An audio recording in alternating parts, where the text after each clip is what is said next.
Uhum. E geralmente, por que esses pacientes precisam de ventilação mecânica ou precisam de suporte de drogas para o coração trabalhar adequadamente? Porque quando o paciente evolui para essas formas mais graves, geralmente a concentração de oxigênio no sangue está diminuída. Então, o que acontece? Um órgão que já apresentava suas deficiências, seja por obstrução de coronária, seja por um déficit de contratilidade, ainda ele vai passar por uma privação de oxigênio, então esse coração vai ter a sua função ainda mais deteriorada, tá?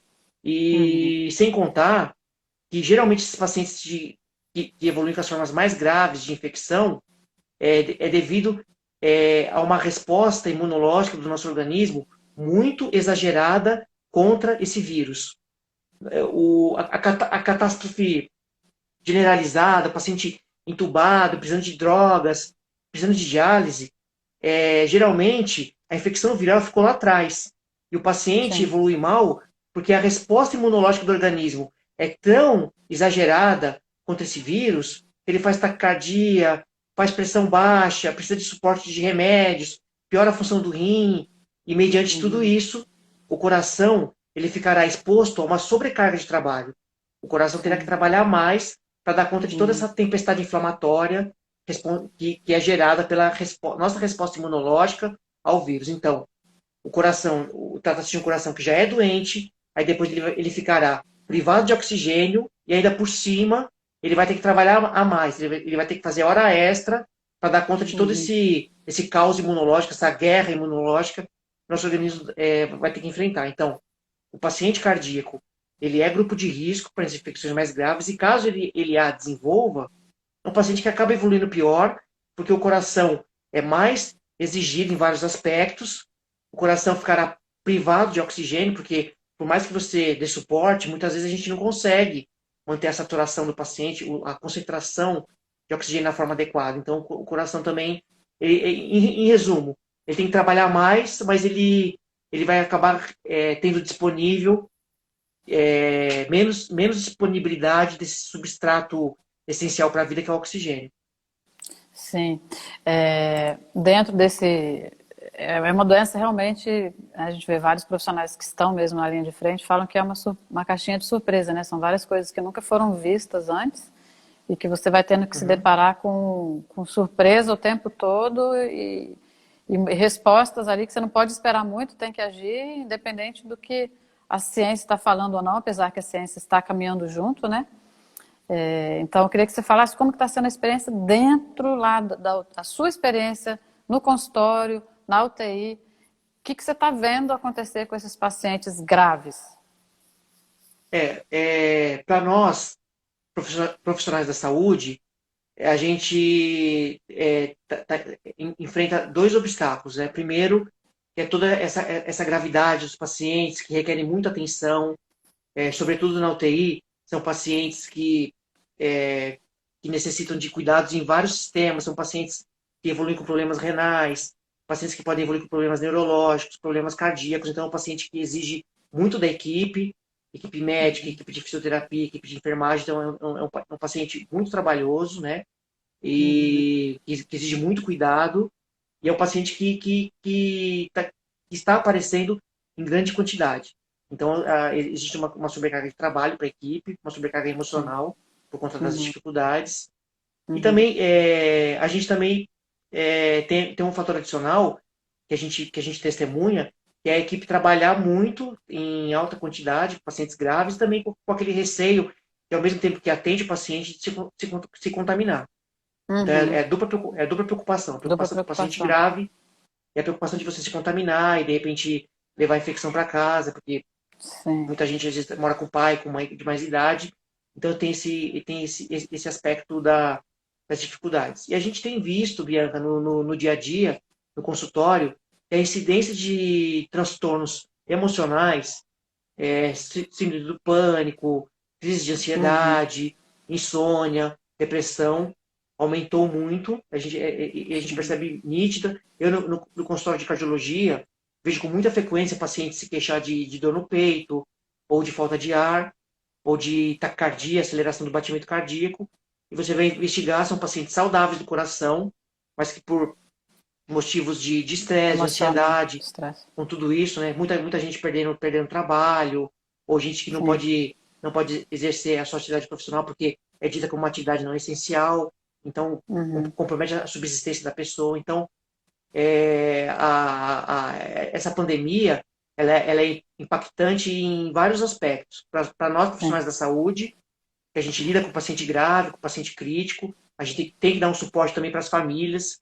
Também é difícil a gente, ao mesmo tempo que a gente vai explicar para um familiar de um paciente grave da UTI, explicar para o paciente, para a família, explicar a gravidade, mas Sim. ao tempo não Não deixar que a família perca assustar. a esperança, É.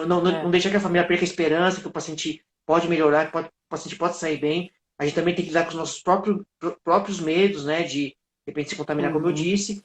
E É. no ambiente ambulatorial, que é o que eu pego também no consultório, que você pega na sua clínica, a gente vê Uhum. o paciente sofrendo com ansiedade, pânico, depressão por conta de todo esse contexto, né?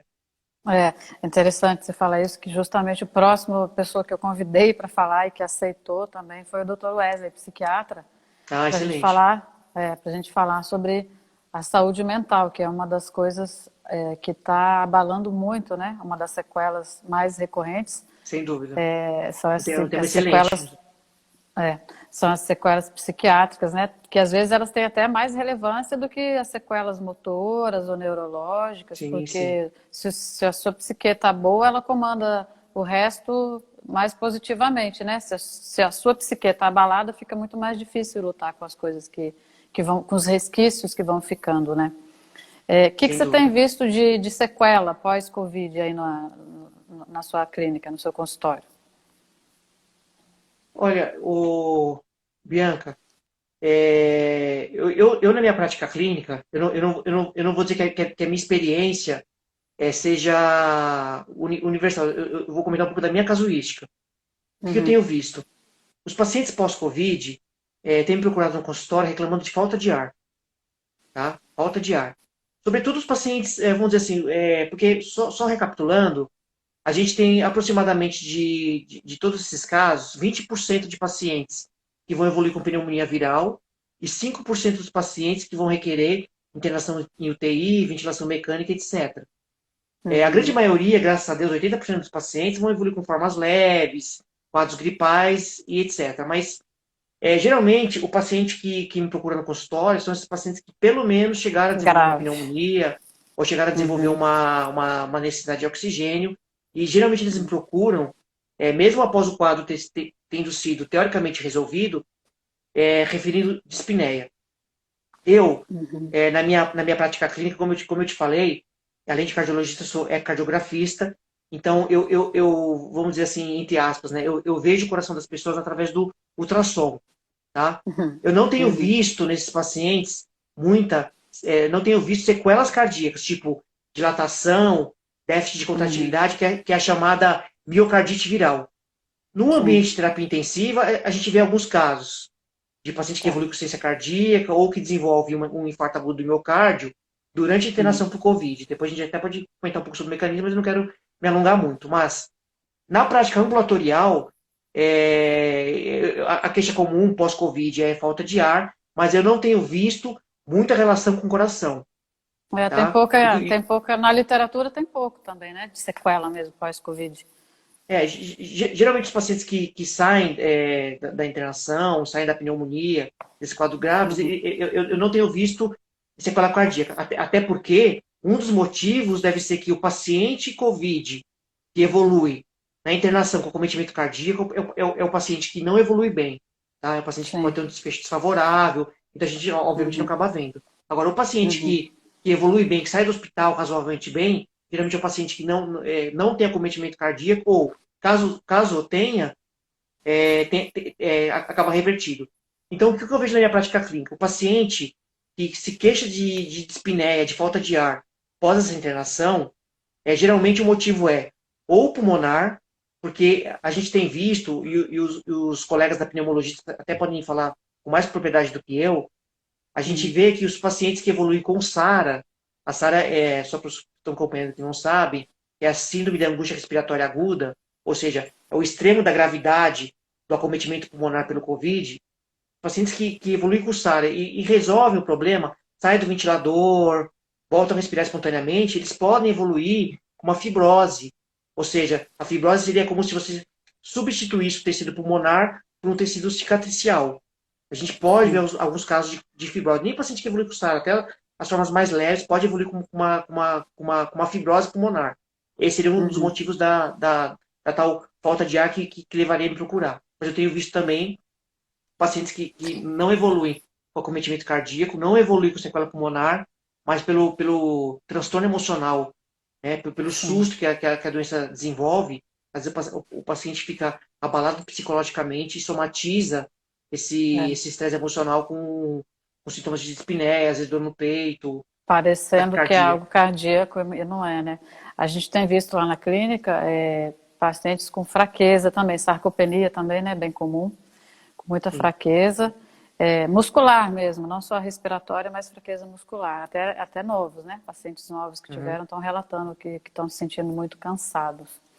Eu não quero também me alongar muito, porque o assunto é muito amplo, mas a sua observação é muito pertinente, porque a gente vê nos estudos que, pelo menos esses pacientes que evoluem com pneumonia viral, pelo menos os pacientes que precisam de oxigênio, há evidência científica que esses pacientes se beneficiam de corticoide, que é um anti-inflamatório sistêmico, e anticoagulantes. E a gente sabe que esses pacientes que vão precisar de corticoides 1 mês, 2 meses, o corticóide, um dos efeitos colaterais é a atrofia muscular e pode ocasionar um dano muscular. E aí essa questão de cansaço, fraqueza, pode ter um substrato também nesse gancho que você puxou de uso de corticoide e Sim, sedativos também pode levar a isso. alguns remédios cardíacos também dão, né? Sim, sim. Dores musculares, fraqueza, né? Imagina Sim, sim, no sim, sim. pós-Covid, né? Vou deixar Com aberto aí, certeza. galera, para fazer perguntas. Tem algumas perguntas aqui, vou fazer aqui, ó. Uma paciente que o pai dela esteve internado, tá? E ela teve Covid, a família inteira teve Covid aqui de São Lourenço. Após a quarentena, como sabemos se criamos anticorpos suficientes para voltar à rotina? Essa foi uma pergunta aí dessa paciente. Dentre o arsenal que nós temos de investigação da doença aguda ou da doença ou de resolução da doença, em primeiro lugar, que o critério de cura, né, ou o critério para você liberar o paciente do isolamento é clínico. Né? Então, você é baseado em sintomas, né? Geralmente para o paciente ambulatorial, 10 dias após o início dos sintomas, o paciente já não é mais infectante, né? Sobretudo os pacientes que não evoluem com nenhum sintoma residual, ele é menos infectante, tá? Agora, o exame que a gente poderia conferir algum grau de imunidade para o paciente é um teste sorológico que dosa anticorpos, especificamente são as IgMs, que é o anticorpo de fase aguda, e as IgGs, são GG. os anticorpos de conferem imunidade ao paciente. Tá? Geralmente, o paciente que tem a IgG positiva para COVID é o paciente que está imunizado, teoricamente imunizado contra a doença. Certo. Uma outra pergunta aqui. Após a primeira dose da vacina, quais minhas chances de transmitir o vírus e de contrair? De transmitir. A pessoa que tomou a primeira dose, qual que é a chance dela transmitir e de contrair o vírus?